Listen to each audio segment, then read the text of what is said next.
Your life must not be where it is. As a church, I desire to see that my members' life, they are progressing economically, financially. They are not going to be a church where we don't care your financial needs. No, we should care. Many times we never learn anything about money. Meanwhile, Jesus spoke more about money than he spoke about prayer. More about money than he spoke about faith. More about money than he spoke about anything. Majority of Jesus' proverbs were all about money. And Jesus didn't call Satan master, but for money he called it master. He said nobody can serve two masters. He will love one and hate the other. And then he said nobody can serve God and money, which means that money is a master. So to some people, money is God. You understand? That is why when you are money conscious, you can't serve God. When money is your master, you can't serve God. Which means that money must become your servant so that God becomes your master. If God is your master, money must be your servant. And how do you make money your servant? I'm going to tell you this. It means you have come to a point where you don't work for money. Money works for you. Because you work for your master, isn't it? So if you are working for money, it means that money is your master. But if money is working for you, it means that you are the what? Are the master. When you are sleeping, money must be at work. When you are working, money must be at work. How do you do that? Ideas. Is what?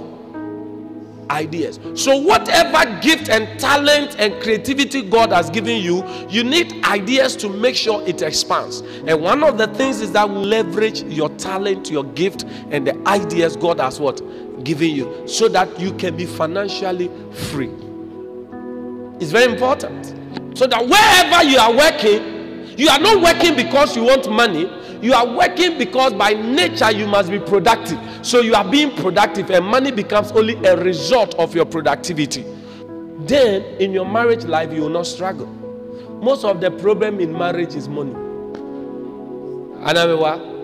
Broken heart, 90% cash. Most of the relationship strain, money. Sika, l'argent, could di appear call. My own time they say appear call. Where money, it destroys marriages, destroys relationships, destroys everything. You see, you pick what we call the blueprint of money. Say blueprint. There are some people, they have a lot of money, they lose their money, everything. They go to zero and they come back, they have money again. And they get money again. And there are some people, they don't have money, they get money, they lose it and they don't come again. And there are some people, if you give them 1 billion, you come back maybe in the next 2 years, their life will go backward. And there are some people, give them just 1,000 cedis, you come back and they have produced more. Do you know why? It is blueprint, money blueprint. Money blueprint is the default mode that your system always pushes your money. Sometimes you say it's the devil, but we'll talk about money blueprint at the right time, so that you don't always blame the devil. There is a demonic aspect of it, but that is not always so. So you need the right money blueprint so that it will help you. And that's why one of the reasons the poor is always poor and the rich gets richer.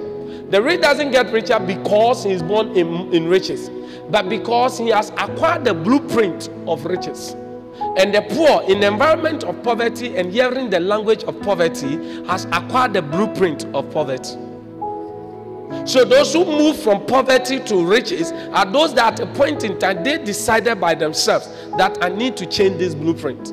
And these are people who read a lot. These are people who watch the right videos and things. These are people who go to the right seminars. These are people who are surrounded by the right friends. And all the conversation they have with their friends is changing their blueprint.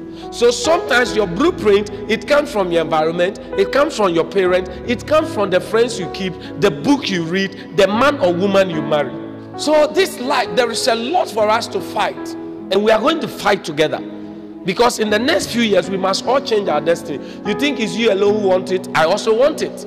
I also want it. My blueprint, the ministry. You see, I have a blueprint for ministry. That's where anywhere I go, ministry will rise up, whether I like it or not. There were times before I started the church, ministry will spring out anywhere I go, and I'll be running away from it. One time I remembered I was living in a particular house, my father's house anyway. And then one night I woke up and I started praying like that, praying. The next morning people come to, oh, hey, you prayed, oh, please, next time when you are praying, call us. When you are praying, call us. Then a certain lady came to me that evening. She said she wanted to join me to pray. Meanwhile, it's only that night. No crime, me sure say a nightmare, and mommy bob. And then before I realized, people started praying with me. And the whole place was always full, the house. And quickly I stopped going. Another time, remember to my uncle who is late.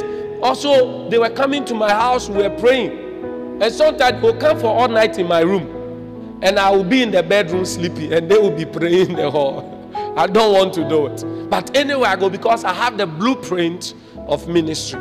Now, do you have the blueprint of money?